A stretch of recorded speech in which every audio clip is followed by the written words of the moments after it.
हेतु बने ब्राह्मण देवता, और वो ब्राह्मण देवता पहुंचे श्री कृष्ण के पास द्वारिका और उनको बताया कि आपके लिए ये पाती है, और साथ चले आए। और भगवान जो है रुक्मिणी जी के साथ वापस जाते हैं और विवाह पूर्ण होता है। और ठीक इस लीला के बाद भगवान के कुछ अन्य विवाह भी होते हैं। निरंतर कथा के माध्यम से आपको उन विवाहों के प्रसंग और उसके विज्ञान पर भी चर्चा होती रही है। तो वो जो विवाह हुए, उन विवाहों में जो दूसरा विवाह था वो जामवंती के साथ हुआ था, और उसके बाद जो विवाह हुआ वो विवाह सत्यभामा के साथ हुआ, और उसके बाद अन्य अन्य उनके विवाह जैसे कालिंदी यमुना जी के साथ हुआ, मित्रा के साथ हुआ, भद्रा के साथ हुआ, लक्ष्मणा के साथ हुआ, और निरंतर विवाह होते हैं। और इन 8 विवाहों के बाद उनके विवाह 16,100 और हुए, और वो हुए उनसे जो मोमासुर की कैद में बंद कई सारी ऋषियों की बेटियां, राजाओं की बेटियां, ब्राह्मणों की बेटियां, क्षत्रियों की बेटियां जो उसने अपहरण कर रखी थी। और जब उसका वध कर दिया तो भगवान कहते हैं कि मैं तुम्हें तुम्हारे घरों पर पहुंचवा देता हूं, बताओ अपने अपने घरों के पते दो, राज्यों के नाम बताओ। तो सब सब सब निराश सी हो गई, आंखों में आंसू आ गए। बोला हे द्वारकाधीश, संभव नहीं है। क्यों संभव नहीं है? बोला संभव इसलिए नहीं है क्योंकि इतने समय से हम इसकी कैद में हैं, और जब ये हमें उठा ले आया था तब हमारे माता पिता रोए, हमारे बंधु बांधव रोए होंगे, कष्ट हुआ होगा, और अब तो वो भूल भी गए होंगे। लेकिन अब हम पुनः वहां चले जाएं और चलो वो हमें अपना भी लें, लेकिन कौन से माता पिता भाई बंधु ऐसे होते हैं जो कुंवारी लड़की को घर पर बैठा ले रहे हैं जीवन भर, क्योंकि अब हमसे विवाह तो कोई करेगा नहीं। तो आपसे निवेदन है, अब चूंकि आप यहां बैठे हैं तो आपसे निवेदन है कि आप हमें अपने शरीर को शांत करने की अर्थात आत्महत्या करने की अनुमति दे दें। भगवान ने कहा बेटा ये गलत है, ये तो बिल्कुल गलत है। बोला गलत हो या कुछ भी हो, अब हमारे पास कोई साधन नहीं है। तो भगवान ने कहा कि ऊपर वाला सबका साधन है। बोला ऊपर वाला साधन है तो फिर ऊपर वाले का एक मुख्य रूप राजा होता है, तो आप भी तो नारायण ही हुए, तो फिर आप ही हमारा वर्ण कर लीजिए, आप ही हम पर कृपा कर दीजिए। भगवान ने कहा तथास्तु। और भगवान ने इन 16,100 पर भी कृपा कर दी। धर्मशास्त्र में इन विवाहों के बारे में जो चर्चा है, जो इसके विज्ञान की चर्चा है, वो कुछ इस तरीके से है कि नर नारायण की तपश्चर्या से जिन अप्सराओं को नर नारायण ने आशीर्वाद दिया था कि आने वाले समय में मैं तुम्हें, जब उन्होंने कहा कि हमें आपसे प्रेम हो गया, हम आपसे वर्ण करना चाहते हैं, तो नर नारायण ने कहा कि नहीं अभी नहीं, द्वापर में आइएगा।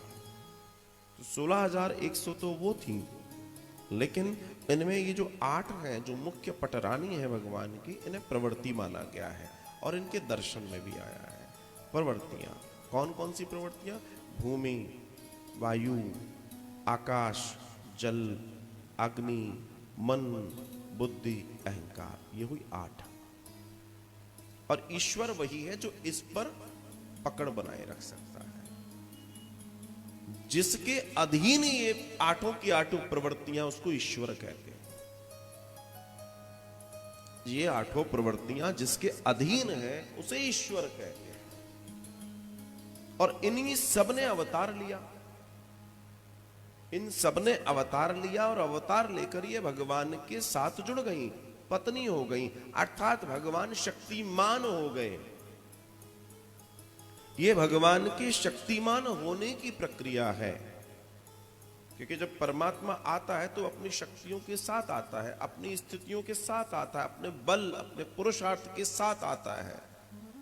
तो जो गोविंद आए, क्योंकि इस बार गोविंद की लीलाएं बड़ी भिन्न भिन्न, बड़ी अलग अलग किस्म की थी, तो जब गोविंद आए तो गोविंद ने इस बार इन सारी प्रवृत्तियों को अपनाया है। और ये एक और ये भी दर्शन आता है कि ये जो 16,100 है, इनमें से 16,000 तो ठीक है, बाकी 100 कौन है? हमारे वेद पुराण उपनिषद खंड आदि इत्यादि। क्यों? क्योंकि जब तक यही नहीं होंगे तो भगवान की महिमा और शक्ति कैसे बढ़ेगी? 5 मिनट के लिए विचार करो, पूरी सृष्टि से भगवान की पूरे के पूरे जितने धर्मग्रंथ हैं उनको हटा दिया जाए। सोच के कल्पना करके देखना, अगर सारे धर्मग्रंथ ही हट जाएंगे तो फिर भगवान का बल रहेगा? नहीं रहेगा, नहीं रहेगा। क्योंकि भगवान का बल है भक्त, और भक्त में भगवान के प्रति भक्ति जागृत होती है कथा सत्संग और शास्त्रों से। इसलिए भगवान जब जब अवतार लेते हैं तब तब वेद भी अवतार लेते हैं। चाहे फिर भगवान राम होते हैं तो वेद रामायण हो जाते हैं, वेद जो है गीता हो जाते हैं, वेद भागवत हो जाते हैं। भगवान का जैसे जैसे अवतार होता है वैसे वैसे ये स्थितियां बनती चली जाती हैं। और यही हमारे सत्संग का मुख्य बिंदु है कि हम इस बात को जानें। अनेकों अनेकों लीलाओं के माध्यम से हम ईश्वर को जानने बैठे हैं और जानते आए हैं और जानते रहेंगे, सिर्फ इसलिए कि हमें उनसे प्रेम है, हमें परमात्मा से प्रेम है, हमें उनमें विश्वास है। हमारी आस्था, हमारा विश्वास ही है जो यहां हमको बैठाया हुआ है। वरना कौन अपने अपने घरों से कोई निकलना चाहता है? लेकिन हम न जाने कहां से, कौन कौन से शहरों से, किन किन गांवों से, किन किन नगरों से, किन किन कहां से खिंचे चले आते हैं। क्यों? प्रेम है, हमें अपने गोविंद से प्रेम है। और एक और बात कहूं, इस प्रेम को और अच्छा सा नाम दे दें, ये तो हमारी चाकरी है जो हुजूर की खिदमत में हमें आना ही होता है। ये तो आवश्यक है भाई, तो आवश्यक है, आवश्यक है, और आना ही चाहिए, आते ही रहना चाहिए।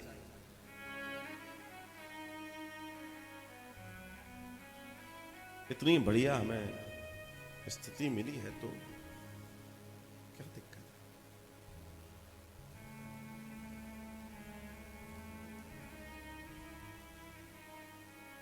किसी ने कहा भी है